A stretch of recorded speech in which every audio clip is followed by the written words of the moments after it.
Bismillahirrahmanirrahim. Assalamualaikum warahmatullahi wabarakatuh.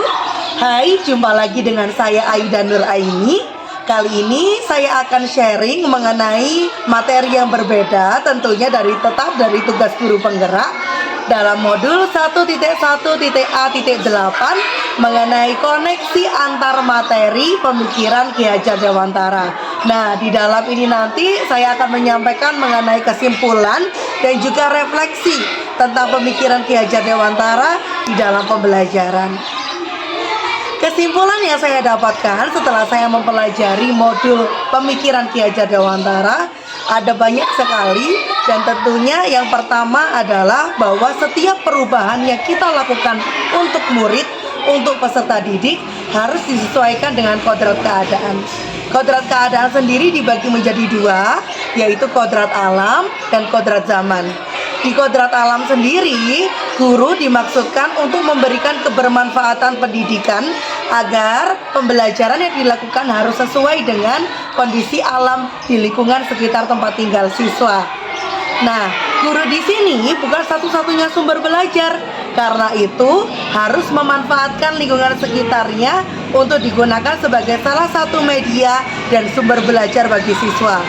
Sedangkan dalam kodrat zaman, di sini dimaksudkan pembelajaran yang diberikan oleh guru hendaknya mengikuti tuntutan zaman. Yang kedua, guru di sini diibaratkan sebagai petani atau tukang kebun. Jadi, guru tidak bisa mengubah kodrat yang sudah digariskan oleh Tuhan kepada siswa. Guru hanya bisa menuntun lakunya kodrat siswa dan menebalkan karakter siswa yang sudah terbentuk dari rumah. Yang ketiga, sistem Among yang diberikan kepada Ki Hajar Dewantara dalam pendidikan. Apa saja itu? Ada Tuturi Handayani, Ingmatio Mangunkarso, dan Ingkarso Sungtulodo, di mana guru harus bisa menempatkan ketiga posisi tersebut dengan memberikan teladan, di depan memberikan teladan atau contoh, di tengah memberikan motivasi dan juga solusi kepada siswa, dan di belakang memberikan dorongan kepada siswa. Pendidikan di sini mengantarkan siswa untuk selamat dan bahagia. Apa maksudnya?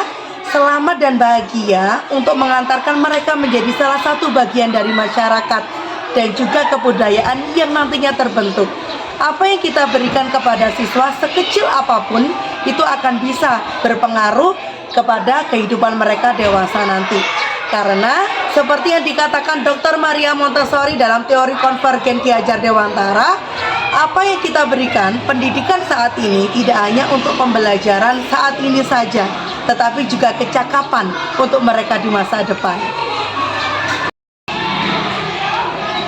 Hal kedua yang akan saya sampaikan adalah refleksi setelah saya mempelajari pemikiran Ki Hajar Dewantara di dalam pembelajaran. Yang pertama adalah pemikiran saya awalnya tentang murid sebelum mempelajari modul ini. Saya menganggap bahwa pembelajaran itu hanya sekedar mencapai tuntutan KKM semata. Jadi kalau misalkan murid sudah melampaui KKM, ya sudah selesai. Dan saya biasanya hanya mengajarkan siswa dengan memberikan materi yang bersumber pada saya saja. Guru sebagai sumber materi, guru sebagai sumber belajar, dan tidak pernah menghiraukan kodrat alam yang dimiliki oleh siswa. Padahal di buku tersebut ataupun saya belum tentu sesuai dengan kodrat alam yang dimiliki oleh siswa. Apalagi beda generasi antara guru dan siswa, di sini ada banyak sekali jeda antara kodrat zaman itu sendiri. Dan pemikiran yang kedua yang ditanyakan dalam refleksi adalah bagaimana pemikiran yang berubah setelah mempelajari modul tersebut. Nah, hal yang berubah atau mindset saya yang berubah adalah setelah saya mempelajari modul mengenai pemikiran Ki Hajar Dewantara, ternyata apa yang saya lakukan selama ini salah. Itu merupakan keegoisan dari guru semata.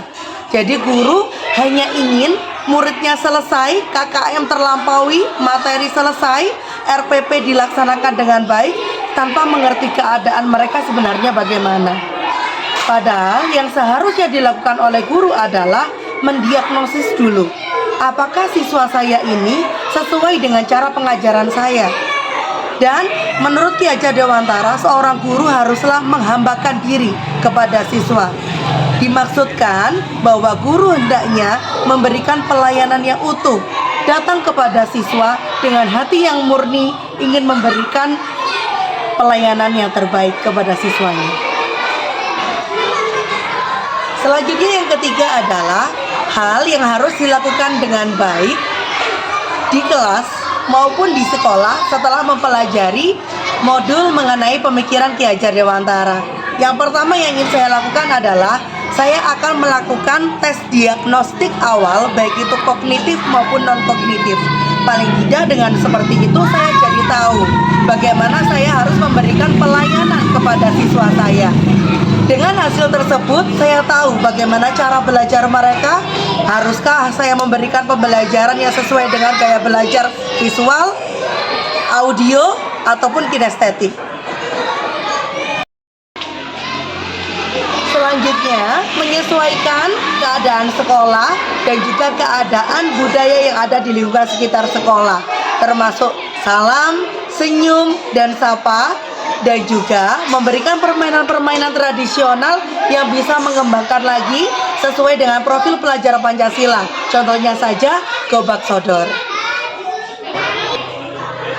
Sekian dari saya mengenai koneksi antar materi terkait pemikiran Ki Hajar Dewantara di dalam pembelajaran yang berisikan mengenai kesimpulan dan refleksi saya. Mohon maaf apabila ada kata-kata yang kurang berkenan. Saya Aida Nuraini, calon guru penggerak Angkatan 9 Kabupaten Malang. Salam dan bahagia.